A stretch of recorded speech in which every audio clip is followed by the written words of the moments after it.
वहीं झारखंड की राजधानी रांची से मात्र 40 किलोमीटर दूर बुढ़मू प्रखंड में तीरू फॉल है। यह स्थल पर्यटन स्थल के रूप में विकसित है। यहाँ की खूबसूरती देखते बनती है। खूबसूरत होने के साथ साथ यह स्थल पौराणिक मान्यताओं के लिए भी जाना जाता है। पेश एक रिपोर्ट।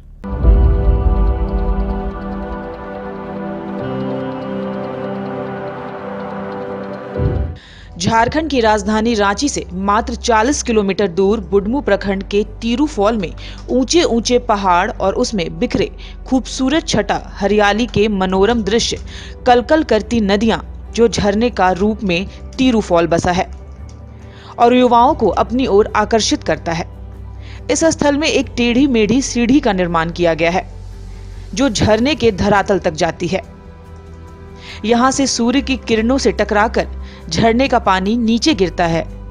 मानो ऐसा लगता है जैसे मोतियों की बारिश हो रही हो। इसके साथ ही तीरू राजा से जुड़ी हुई कई कहानियां भी यहां प्रसिद्ध हैं। कहा जाता है कि तीरू राजा और उनकी गोपियों के संग इस स्थल में रासलीला करने के लिए आते थे। इसी कारण इस गांव को तिरुपति राजा के नाम से तीरू गांव रखा गया।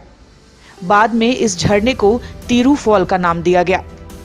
यहाँ पर जब तीरू राजा अपनी गोपियों के संग आते थे तो पास के ही बीरबल महतो राजा के प्रमुख सेवक हुआ करते थे, जिनकी उम्र आज लगभग 95 वर्ष हो चुकी है और वो फिलहाल इसी गांव में निवास करते हैं।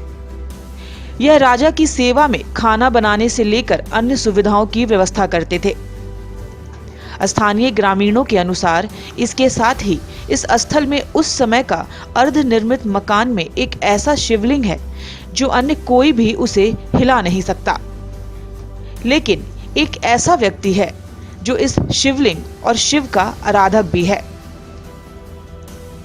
और वही आसानी से शिवलिंग को हिलाने का ईश्वरीय शक्ति इस आराधक को प्राप्त है, जिन्हें हम पुजारी कहते हैं। यहाँ निर्माण हो रहे मंदिर में उनके द्वारा पूजा अर्चना की जाती है। इस शिव मंदिर द्वारा नीचे जाने वाले रास्ते में नदी के किनारे भगवान बजरंग बली के नाम पर रामनवमी स्थल बनाया गया है।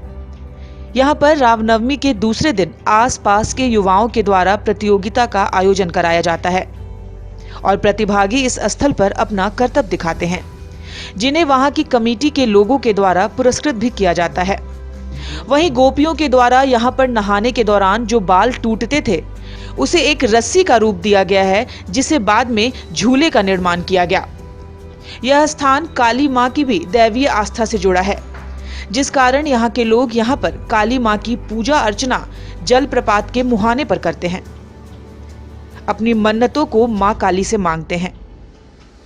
इसलिए यहाँ के ग्रामीण वर्षों से 14 जनवरी मकर संक्रांति के अवसर पर भव्य मेले का यहाँ आयोजन किया जाता है और इस मेले में आसपास के हजारों लोग जुटते हैं।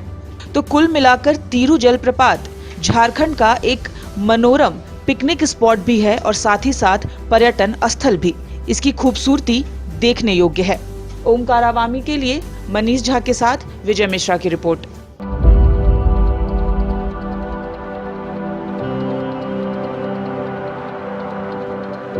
इस बुलेटिन में फिलहाल इतना ही। खबरों पर अपनी अपडेट और नजर बनाए रखिए। नमस्कार।